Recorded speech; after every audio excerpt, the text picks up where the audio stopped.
Hello friends, welcome to our channel. तो जैसे पिछले वीडियो में मेंडल के द्वारा दिए गए कुछ लॉज की हमने स्टडी करी थी, जैसे कि law of dominance, law of segregation, और फिर इन्हीं लॉज के एक्सेप्शन के बारे में भी हमने देखा था, जैसे कि इनकम्प्लीट डोमिनेंस देखा था, को डोमिनेंस देखा था। फिर हमने एक और चीज़ देखी थी, मल्टीपल एलील्स। आज हम इसी टॉपिक को थोड़ा आगे बढ़ाते हुए बात करेंगे और आज हम स्टडी करेंगे इनहेरिटेंस ऑफ टू जीन्स के बारे में। इसमें क्या होता है कि Mendel cross the pea plant that differed in two character. इस केस में मेंडल ने क्या करा, ऐसे दो प्लांट्स की क्रॉसिंग कराई जो कि दो कैरेक्टर्स में डिफर कर रहे थे। इसके पहले वाला एक्सपेरिमेंट हमने देखा था, उसमें क्या हो रहा था कि उसमें दो पी प्लांट्स जो थे वो किसी एक कैरेक्टर में डिफर कर रहे थे, बट यहाँ पर मेंडल ने दो पी प्लांट्स लिए जो कि दो कैरेक्टर में डिफर कर रहे थे। तो उसने कौन से कैरेक्टर लिए? उसने सबसे पहले तो सीड का कलर लिया और दूसरा कैरेक्टर उसने लिया सीड का शेप। अब सीड के कलर में जो डोमिनेंट ट्रेट था वो था येलो कलर, और जो रेसेसिव ट्रेट था वो था ग्रीन कलर। और सीड के शेप में जो राउंड शेप था वो था डोमिनेंट और जो व्रिंकल शेप था वो था रेसेसिव। अब उसने क्या करा कि उसने ये दो प्लांट्स जो कि दो कैरेक्टर्स में डिफर कर रहे थे उनकी क्रॉसिंग करा दी। तो अब मेंडल जो था उसने क्या करा कि उसने एक होमोजाइगस प्लांट लिया with the round shape of the seed and yellow colour of the seed, और उसने एक ऐसा प्लांट लिया जिसकी सीड का शेप व्रिंकल था और ग्रीन कलर का था। अब यहाँ से अपन देखा कि capital R, capital Y, capital Y, इनसे जो गैमेट बनेगा वो कैसा बनेगा? कैपिटल आर, कैपिटल वाई वाला। और जो स्मॉल आर, स्मॉल वाई वाला जो प्लांट है उससे एक गैमेट बनेगा स्मॉल आर, स्मॉल वाई वाला। इन दोनों के बीच में इनकी मेटिंग हुई तो हमको F1 जनरेशन में एक प्लांट मिला with the round shape and yellow colour, और ये कैसा था? हेट्रोजाइगस था। ठीक है, इसका जीनोटाइप क्या था? Capital R, capital Y, small y. उसने इसका फिर जब सेल्फ पॉलिनेशन कराया तो सेल्फ पॉलिनेशन कराते टाइम चार तरीके के गैमेट्स बनेंगे। चार तरीके के गैमेट्स क्या हो सकते हैं कि एक तो कैपिटल आर और कैपिटल वाई बन सकता है, दूसरा स्मॉल आर कैपिटल वाई बन सकता है, तीसरा कैपिटल आर स्मॉल वाई बन सकता है, और स्मॉल आर स्मॉल वाई बन सकता है। ये चार तरीके के गैमेट्स बन सकते हैं। तो ये चार तरीके के गैमेट्स जो कि एक प्लांट से बन सकते हैं उसको अपन ने टॉप पे लिखा, और उसी तरीके से ये वाले प्लांट से भी चार तरीके के गैमेट बनेंगे तो उसको अपन ने लेफ्ट हैंड साइड पर लिखा। फिर अपन ने जब इनकी मेटिंग करवाई तो हमको जो है 16 कॉम्बिनेशंस मिले। फिर जब हमने देखा तो इन प्लांट्स को जब हमने ग्रो कराया, इन सीड्स को जब हमने ग्रो कराया तो हमने देखा कि जो 3/4 ऑफ द प्लांट है उनके अंदर येलो कलर के सीड्स है, एंड जो रिमेनिंग 1/4 ऑफ द प्लांट है उनके अंदर ग्रीन कलर की सीड्स है। उसी तरीके से जब हमने शेप को लेकर बात करी तो हमने देखा कि 3/4 ऑफ द प्लांट जो है उनके पास में राउंड शेप का सीड है और 1/4 ऑफ द प्लांट के पास में व्रिंकल शेप का सीड है। तो जब हम देखा कि जब हम एक पर्टिकुलर ट्रेट को देख रहे हैं तो उसका जो फिनोटिपिक रेशियो आ रहा है, उस पर्टिकुलर ट्रेट का जो फिनोटिपिक रेशियो निकल कर आ रहा है वो 3:1 ही आ रहा है। इस केस में भी, कलर के केस में भी और शेप के केस में भी। तो ये तो बिल्कुल ऐसा मोनोहाइब्रिड क्रॉस के जैसा ही हो गया। लेकिन जो फिनोटिपिक रेशियो है, जो हम ओवरऑल देखते हैं, तो हमको ये चार अलग अलग कॉम्बिनेशन देखने को मिलेंगे ना। हमको round shape with the yellow colour वाला सीड भी मिलेगा, हमको round shape with green colour वाला सीड भी मिलेगा, हमको wrinkle seed with yellow colour of the seed भी मिलेगा, और हमको wrinkle shape with the green colour of the seed भी मिलेगा। तो इसका जो हमने रेशियो निकाला तो फिनोटिपिक रेशियो इसका क्या है? 9:3:1। तो सबसे पहली चीज़ ये कि लॉ ऑफ इंडिपेंडेंट असॉर्टमेंट क्या होता है? On the basis of observation made from the dihybrid cross. Dihybrid cross क्या था? जैसे हमने देखा था कि जो मेंडल ने दो प्लांट्स लिए थे और उन दोनों के बीच में एक क्रॉस कराया था। दो प्लांट्स लिए थे जो कि किसी एक ट्रेट में डिफर कर रहे थे। उन दो प्लांट्स के बीच में जो कि किसी एक ट्रेट में डिफर कर रहे थे उनके बीच में जब क्रॉस कराया तो उस क्रॉस को हमने क्या कहा था? मोनोहाइब्रिड क्रॉस, क्योंकि उसमें हमने दो प्लांट्स को क्रॉस कराया था जो एक ही ट्रेट में डिफर कर रहे थे। लेकिन यहाँ पे अब मेंडल ने क्या करा कि ऐसे प्लांट्स के बीच में क्रॉसिंग कराई जो दो ट्रेट्स में डिफर कर रहे थे, और उनसे फिर जो भी ऑब्जर्वेशंस मिली उन ऑब्जर्वेशंस के बेसिस पर उसने क्या बोला? When two pairs of the traits are combined in a hybrid. Hybrid क्या होता है कि वो जो दो प्लांट्स लेते, कोई भी दो प्लांट्स लिया मेंडल ने, उन मेंडल को क्रॉस कराया तो जो प्रोजेनी बनी, तो उसमें अब क्या है कि कुछ ट्रेड जो है वो एक पेरेंट के, कुछ ट्रेड जो है वो दूसरे पेरेंट के, तो वो जो प्रोजेनी होगी उसको क्या कहेंगे?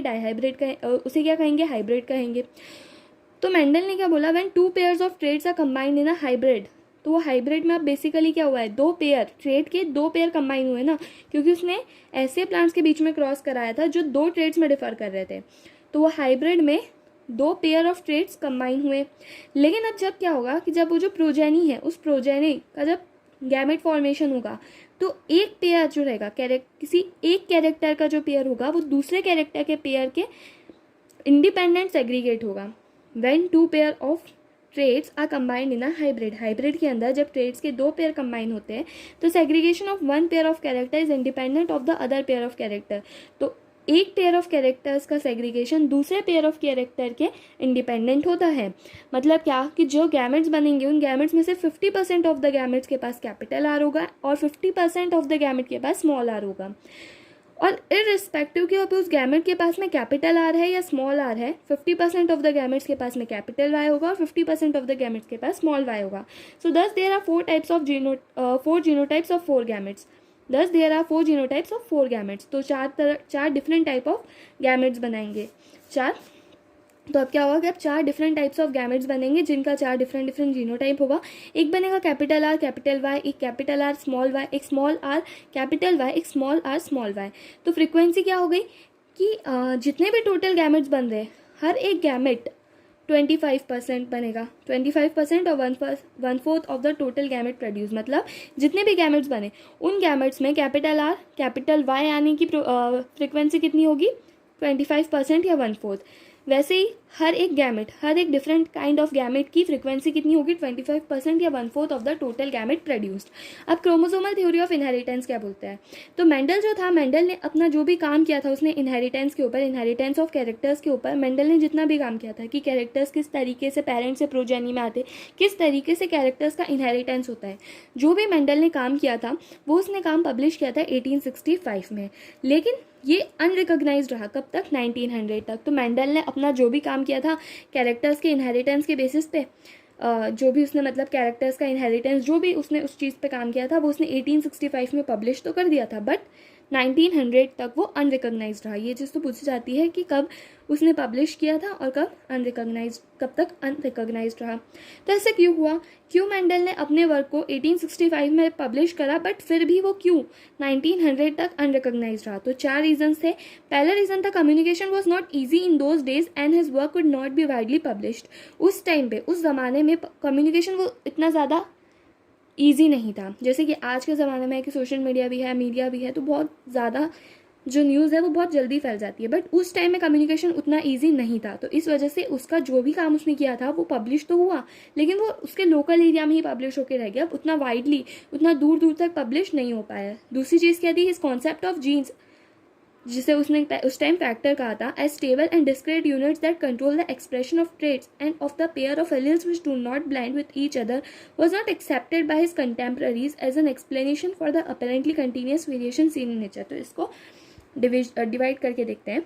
His concept of genes as stable and discrete units, उसका जो कॉन्सेप्ट था कि जो जीन्स होते हैं, जीन्स कैसे होते हैं, स्टेबल होते हैं, डिस्क्रीट यूनिट होते हैं। एक स्टेबल, एक अपना अलग ही एक यूनिट है, जीन खुद में एक यूनिट है। तो उसका जो कॉन्सेप्ट था कि जीन्स जो होते हैं स्टेबल होते हैं और क्या होते हैं, डिस्क्रीट यूनिट्स होते हैं।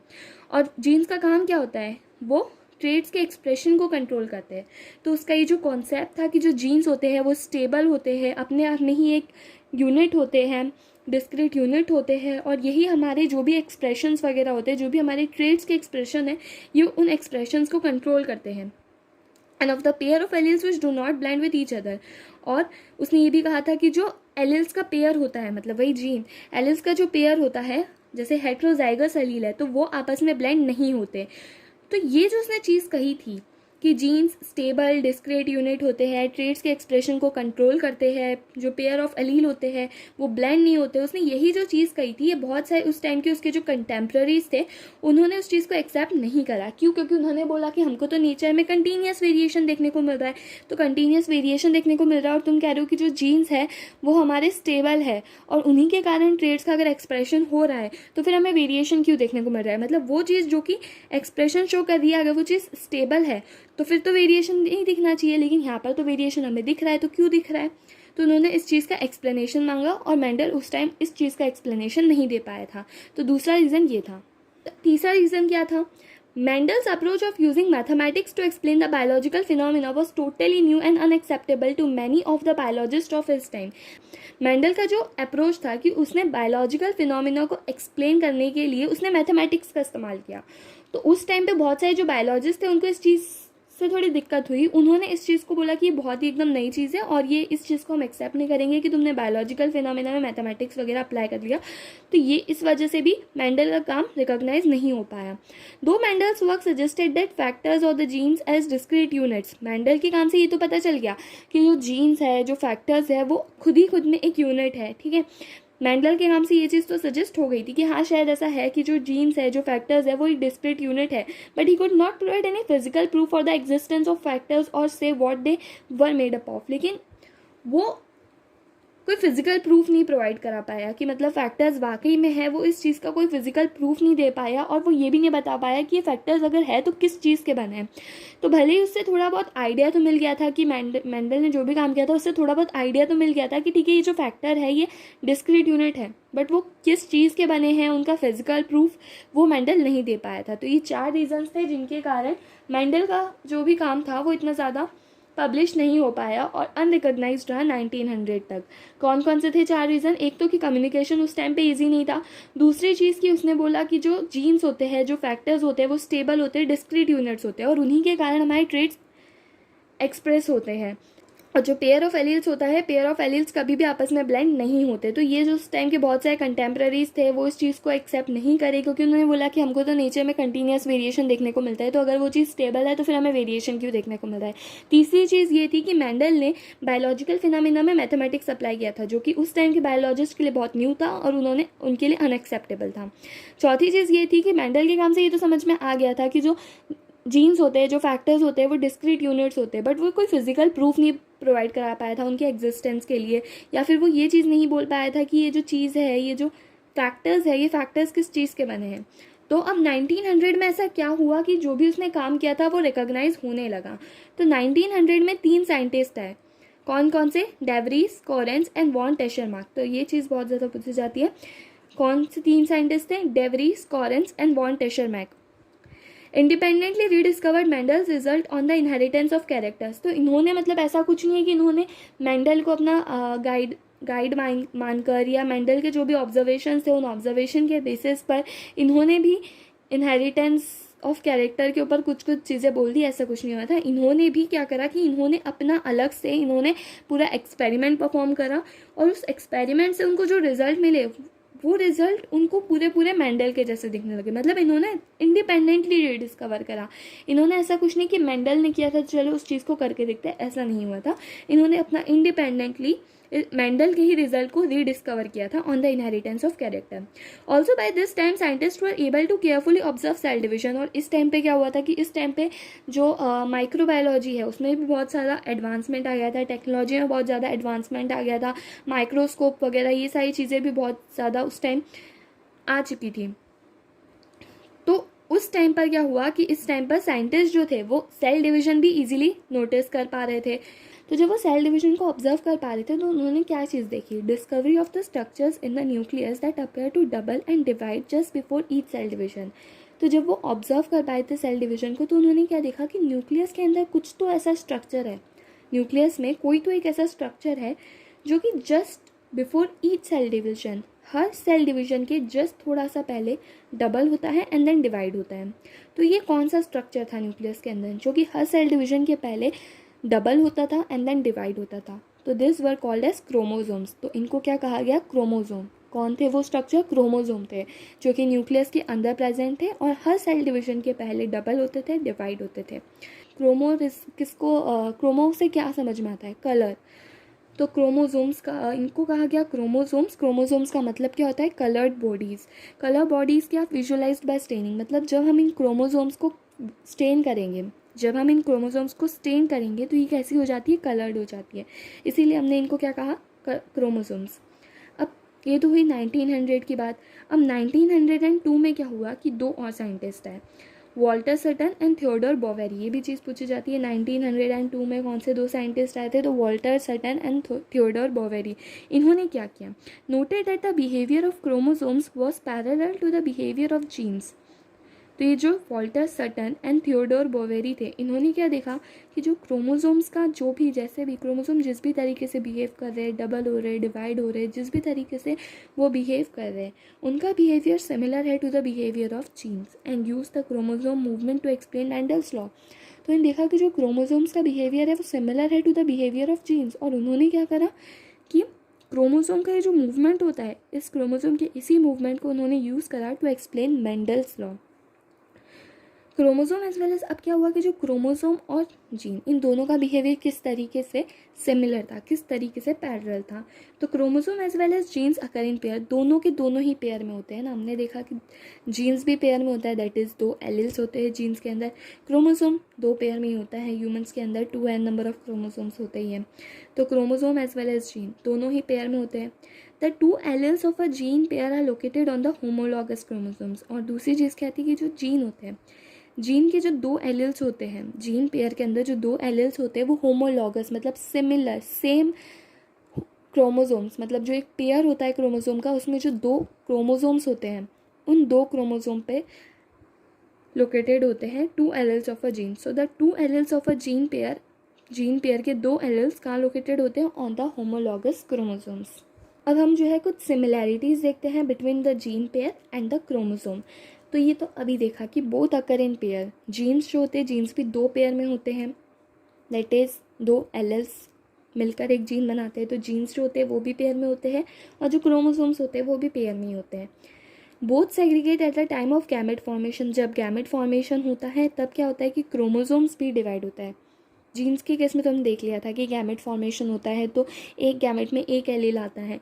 उसी तरीके से at the time of gamete formation दोनों क्रोमोसोम्स भी सेग्रीगेट हो जाते हैं, such that only one of each pair is transmitted to a gamete. और इस तरीके से वो जो पेयर होता है, वो पेयर इस तरीके से सेग्रीगेट होता है कि उस पेयर का एक मेंबर जो है सिर्फ वही क्या होता है, गैमेट में ट्रांसमिट होता है, चाहे वो जीन के केस में हो चाहे वो क्रोमोसोम के केस में हो। दोनों में यही होता है कि जो पेयर का कोई एक मेंबर जो रहता है वो सेग्रीगेट करता है, मतलब दोनों पेयर के जो दोनों मेंबर्स होते हैं वो दोनों मेंबर्स सेग्रीगेट होते हैं और कोई एक ही मेंबर गैमेट में ट्रांसमिट होता है।